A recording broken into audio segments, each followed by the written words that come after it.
G'day and welcome back to another DBZ Dokkan Battle video. In this video we are going to be taking a look at the performance of Eis Shenron and Nuova Shenron and basically just how good they are as a unit. Now they are one of two summonable general banner units that have come out with the anniversary, and I think both have been met with mixed affection. I think these guys are maybe a little bit less usable than the Gotenks and Piccolo, but largely just due to how limited they are. A lot of the times the Shadow Dragon units are only ever on 2, 3, maybe 4 categories at best, and maybe if you're, Omega Shenron, you get on like another 2, but realistically, Eis Shenron, Nuova Shenron, going to be on a GT Boss's team, on a Shadow Dragon's team, and that's about it. So when you look at them, you kind of expect them to be very, very good, and I don't think they solved the problems the Shadow Dragon's team has, which is that it just doesn't have tanky units. It's got a bunch of great units, just not tanky ones.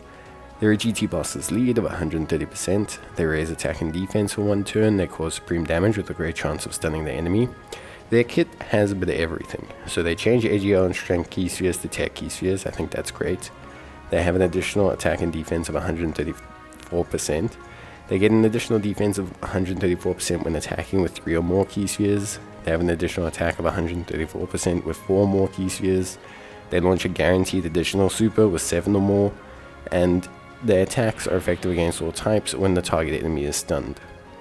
Now, because of how they work, because of the fact that they're a double orb changer, much like Weirus, who always hits his passive requirements pretty much, these guys are kind of the same.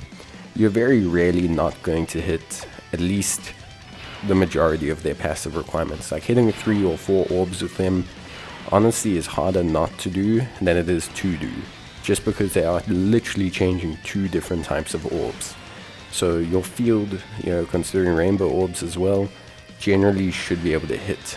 Now getting these 7 or more tech type orbs to guarantee their super is a little bit more difficult. In terms of build, I do think you want to build them into crit, as much as they do have attack effectives against all types when the enemy is stunned. Firstly, you can only stun enemies in SPR and ESPR, and as much as it is super helpful in that content, like super duper helpful, they already have great chance of stunning, and they have a high chance of additional, or they have a guaranteed additional. So for me personally, I think crit is best, because then if you don't get your stunning, you can at least still do some damage with them, but you can also do a little bit of additional, because them firing 3 supers in a turn is good for them defensively, as well as also pretty decent for them in terms of their output. But overall you can see they're on some decent stats here. We're looking at 114k defense. If you get 3 or more key spheres, they'll double that defense essentially, and then of course they also raise their attack and defense on their super as well, so we're looking at close to 300-ish k, which is pretty good. Their 300-ish k defense is not bad, honestly speaking. 2.7 million attack stats are not maybe the most exciting, but the fact that they can pretty much fire off double supers is also obviously quite helpful. And I would say overall they're consistent enough that it's not a big issue. I think they are quite consistent when it comes to looking at them as a unit, just due to the fact that they change their 2 different types of orbs, which I think is pretty clutch. Their link set's okay, but it's difficult to evaluate their link set because they're so heavily a Shadow Dragon's unit that it doesn't really make that much of a difference. Gentlemen, okay, cool, Cell units share that, but they can't really be on a team with Cell. Like there's like one team they can be on a team with Cell with. Cold Judgment, Shocking Speed, Whis has this, Piccolo has this, but same thing. You don't really have them on any of their teams. They link up well with other Nuova Shenrons. We don't have any other good Nuova Shenrons.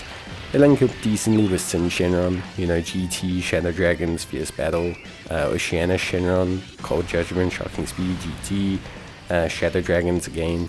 they have some strong links. Shadow Dragon's is super strong, GT is super strong, Cold Judgment super strong, Shocking Speed is super strong. It's just getting them to activate all of them is their only real hindrance. But overall, honestly, I'd just say that they're pretty good. Yeah, I personally think that they're an excellent unit when you can get them right. I just think they don't solve the problem that the team has. Yeah, I think that's kind of the big issue, I guess, that I have with it is ultimately at the end of the day, it's how many does the team have and what does it solve for the team, and these guys don't solve anything for the team, unfortunately. So it's a little bit of a shame, at least from my perspective, that they don't really crucially kind of cover what you want them to cover. But I think they are still usable. If GT or Shadow Dragons or GT bosses can just get like a really good first slot tank, yeah, these guys are great. I mean, they work well with Shenron, who's also quite orb dependent. They solve a lot of his inconsistency issues. They, resolve their own inconsistency issues. So they're very, very good unit. In terms of link leveling, they thrive. We're looking at an extreme unit. So as always, extreme units thrive where super units fail, and Gentleman gives them 10% defense, Cold Judgment 25% defense, Shocking Speed, only 5% defense, GT 10% attack and defense, Shadow Dragons 20% attack and defense, Fierce Battle 20% attack. There's tons. In terms of linking partners, you can, like I said, link them up with other units that have Shocking Speed and Cold Judgment, but there's not a lot of these units.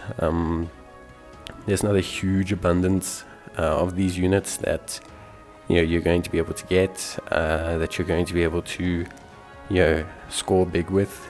So realistically speaking, it's the only real shame is that inability to, I guess, score like big linking partners or things like that, because of the fact that their team's so limited.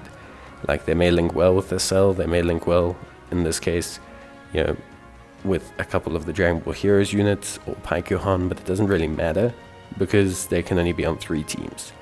So although you have units that do link up well with them, that are interesting options, you don't really have access to those units because there's just no team that has access for those units, if that makes any sense. So yeah, at the end of the day, unfortunately, that is the case when you're looking at these guys, but it's also not the end of the world. Eventually you'll come out fine. It is how it is. But yeah, I would say, unfortunately, they do have a decent link set. They actually do have some interesting options, but because they're a Shadow Dragons unit and because of how it all works, unfortunately they don't have the range of categories to truly benefit from it. But overall, an okay unit. That's it from me. Bye.